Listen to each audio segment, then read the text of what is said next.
Assalamualaikum warahmatullahi wabarakatuh. Selamat pagi anak-anak. Hari ini kita akan mempelajari tentang KPK dan FPP. Apa itu KPK?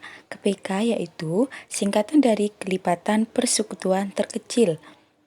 Dan FPP yaitu faktor persekutuan terbesar. Nah, pertama kita akan mempelajari KPK. Di sini ada satu contoh. Tentukan KPK dari 50 dan 90. Cara mencari KPK ada 3 cara. Cara yang pertama menggunakan konsep kelipatan. Nah, kelipatan dari 50 yaitu 50, 100, 150 dan seterusnya. Untuk kelipatan 90 ada 90, 180, 270 dan seterusnya. Nah, apa itu kelipatan? Kita bisa menemukan kayak contoh 50 ya. 50 ditambah 50 100, ditambah 50 lagi 150 dan seterusnya. Nah, kelipatan persekutuan terkecil kita temukan di sini ada yang sama pada 50 dan 90 yaitu 450. Jadi, KPK dari 50 dan 90 adalah 450. Oke, cara yang kedua menggunakan faktorisasi prima. Nah, di sini kita harus ingat bilangan prima itu apa saja? 2, 3, 5, 7 dan seterusnya. Bilangan prima itu apa sih?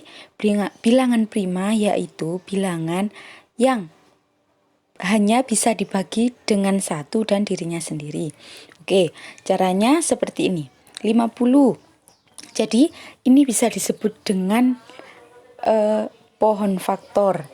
Menggunakan pohon faktor ini ya, dibagi 2, 25, dibagi 5, 5. Nah, kan ini sudah yang terakhir itu 5. Nah, ini sampai berhentinya sampai situ. Kemudian cari yang 90. Dibagi 2, 45. 45 ini kan bisa dibagi 5, bisa dibagi 3. Nah, kita harus membaginya dengan yang lebih rendah. Jadi dibagi dengan 3, yaitu 15. Kemudian dibagi 3 lagi, hasilnya 5. Nah, di sini kita temukan 50 sama dengan 2 dikali 5 dikali 5 sama dengan 2 dikali 5 kuadrat. 90 sama dengan 2 dikali 3 dikali 3 dikali 5 sama dengan 2 dikali 3 kuadrat dikali 5. Nah, untuk mencari KPK dengan cara faktorisasi prima, ada satu yang harus kita ingat, yaitu dipilih pangkat tertinggi. Jadi, setelah kita mencari pohon faktor, kan kita ketemu 50 itu sama dengan 2 dikali 5 kuadrat seperti itu. Kita cari pangkat tertinggi dari 50 dan 90. Di situ ada angka 2, 3 dan 5. Pertama 2. 2 di situ sama pangkat 1. Jadi kita pilih 2.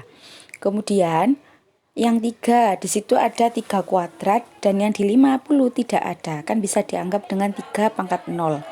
Jadi, kita ambil yang 3 kuadrat. Kemudian yang 5, kita ambil yang 5 kuadrat sama dengan 2 dikali 9 dikali 25 sama dengan 450. Untuk cara yang ketiga, pembagian bersusun. Nah, kita menggunakan cara seperti ini. Membagi keduanya ini bisa terbagi. Ini ya, bisa dibagi 2. Kemudian dibagi 5. Nah, setelah ini kan kita tidak sama. Nah, ini dibagi dengan prima ya. Jadi dibagi 3 sama dengan 3. Kemudian dibagi 3 lagi 1. Untuk 5-nya tetap seperti itu. Kita tidak usah hasilnya tetap karena tidak bisa dibagi dengan 3 sampai 5. Nah, untuk pembagian bersusun harus sampai pembagiannya harus sampai 1. Nah, KPK dengan cara pembagian bersusun yang harus diingat yaitu dikalikan semua pembagi. Nah, di sini kan ada pembaginya ada 2, 5, 3, 3, 5. Ini semua dikalikan. Jadi, KPK-nya hasilnya 450. 50. Nah, kita lihat dari semua ini kan sama ya hasilnya. Jadi menggunakan 3 cara ini semua bisa menggunakan cara 3 ini.